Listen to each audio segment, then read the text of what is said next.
what we did with the pep rally this year, we always kick off the pep rally with a short speech from our principal.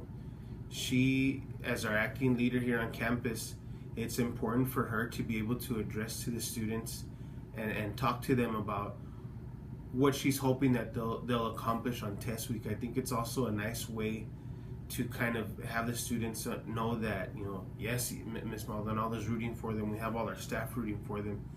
And so when we start off the pep rally, we always start with that. One of the other things we like to do is kind of get the gym as loud as possible.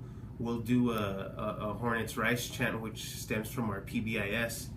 We tie in a lot of PBIS into the pep rally too, because again, we want to give students a positive message that what they're getting ready to accomplish, what they're getting ready to set out next week and start for as far as test week goes, they're going to do so confidently. When we started planning the pep rally for this year, obviously we wanted to do something a little different from last year.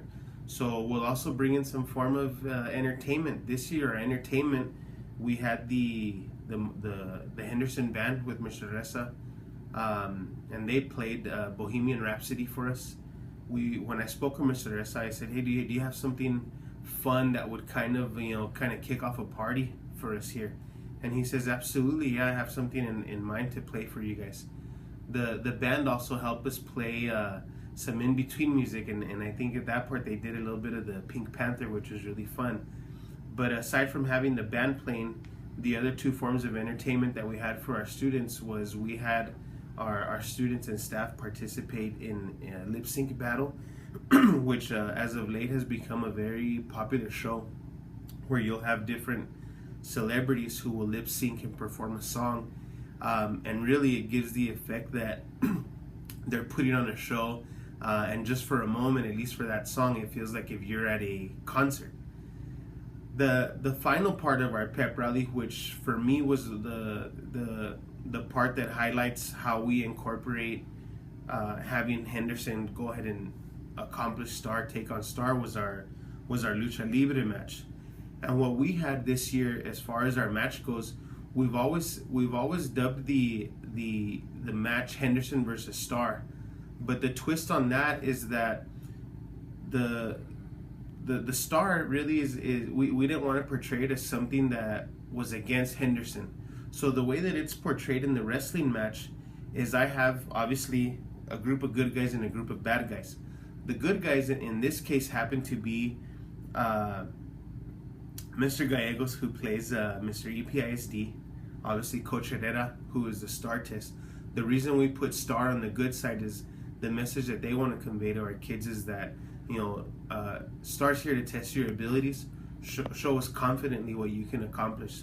Alongside of that, we have STAAR Junior, who is Coach Mejia, and then this year we normally have a Mr. PBIS, but we tied in the Rocket, and the reason that we did the Rocket was really just a way to honor the recent tragic events that had happened with Coach Duran over at Irvin High School.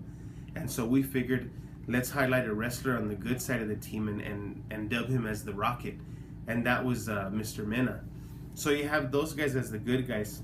The Rudos, who typically in Lucha Libre style, the Rudos are the bad guys. They come in to spoil the match, kind of spoil the crowd. The Rudos, we've always dubbed them as los distractores, the distractors. Often you'll hear teachers talk about how our students, when they don't perform to the best of their ability, it's probably due in part to some form of distraction, whether it be concentration, whether it be issues at home, whether it be social emotional issues, or whether it just be that they're not the best test taker. So the distractors end up being the bad guys in the match, and the distractors this year were Mr. Diaz, Mr. Blanco, Mr. Chavira, and Coach Uranga. And the way that we set up the match is we want to incorporate kind of like if you've ever seen professional wrestling on TV, there's loud music, there's promos meaning when the wrestlers get on the microphone and they talk. And the purpose of that is to create a show for the people. So this year we kicked off our show right before they could announce the winners for lip sync battle. And so out comes the music for Europe, the final countdown, which for many of you old school wrestling fans, that's the music for Lucha Libre. We kick it off with that song. Out comes the referee. He does a spill on getting the crowd ready to see if they're ready to see some wrestling action. After that, the good guys come out. At that point they're supposed to give the students a message of how are they going to utilize their strategies to conquer the STAAR test.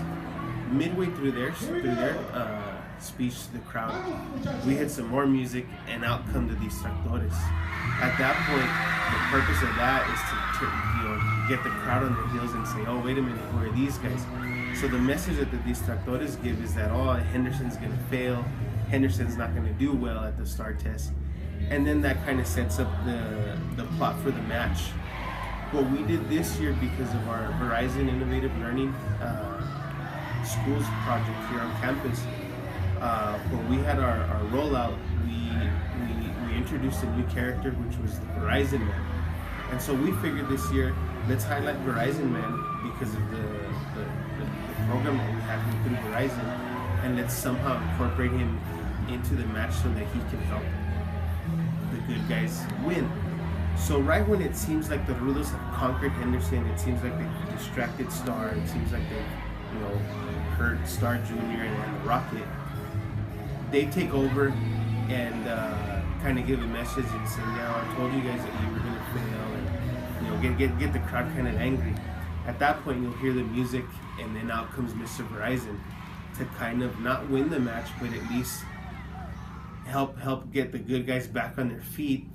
And then at the end, that's when Henderson and STAAR beat the distractors. So really, the message from the whole match, it's not a message of let's go take a chair shot to STAAR, but it's really a message to say, regardless of whatever distractors come your way, stay focused, stay together, work together, and together we're gonna conquer STAAR. And that's what we were really hoping to accomplish with the STAAR Pep Rally this year. It turned out great, and I'm hoping that everybody enjoyed it, and let's see what we got planned for next year.